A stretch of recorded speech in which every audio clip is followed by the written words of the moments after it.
back here to Good Day Las Vegas, and as you can see, we are joined by Metro Sheriff Joe Lombardo for our Morning Cup of Joe segment. Sheriff, good to see you once again. Good to see you, John.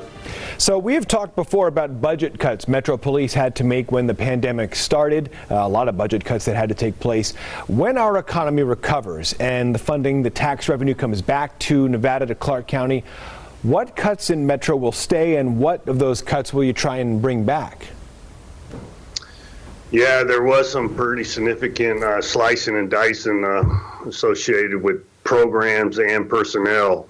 My primary goal as the sheriff is to hire police officers. So unfortunately, some of the civilian ranks took a heavy hit. We had to permanently separate some individuals, not lay them off, we had to just terminate the position because we don't anticipate the ability to rehire those positions in the short or the long term.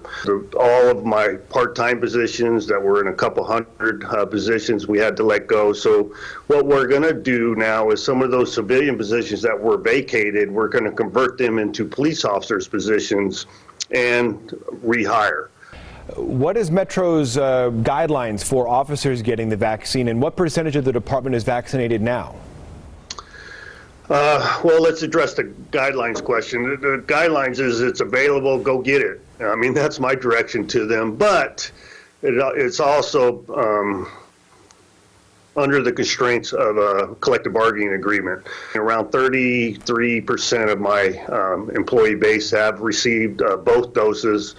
Another 5% is waiting for the second dose, and the rest have made the arbitrary decision not to do it. Maybe it's just me, but it seems like if you're saying that 33% or so have gotten both doses, about 5% are waiting for that second dose, that's about 60% of the department that has not or is not getting the vaccine. That seems like a lot to me. Yeah, it is a lot, and your math is correct, and it's unfortunate in that aspect. But if you look across the industries, any industry outside of the medical community, those percentages probably hold the same across all those industries. Let's finally talk about big events here in the Valley. Obviously, we haven't had really any of them essentially during the pandemic.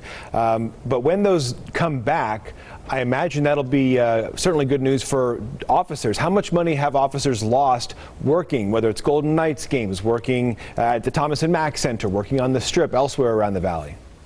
When you say money lost, that's extra money. That's not off their paycheck. Of course. Because all our overtime programs and special events within the Las Vegas Valley are private industry paid. In other words, the taxpayers are not funding those programs. But in our situation, my budget in the special event world is right around $25 million a year. Well, hopefully the COVID will diminish and the economy will come back. Sir, Sheriff Lombardo, thank you very much for joining us this morning. We have, as always, appreciate it. If you at home have a question for the sheriff, you can submit it on 8newsnow.com. Find out if your question is answered every Wednesday.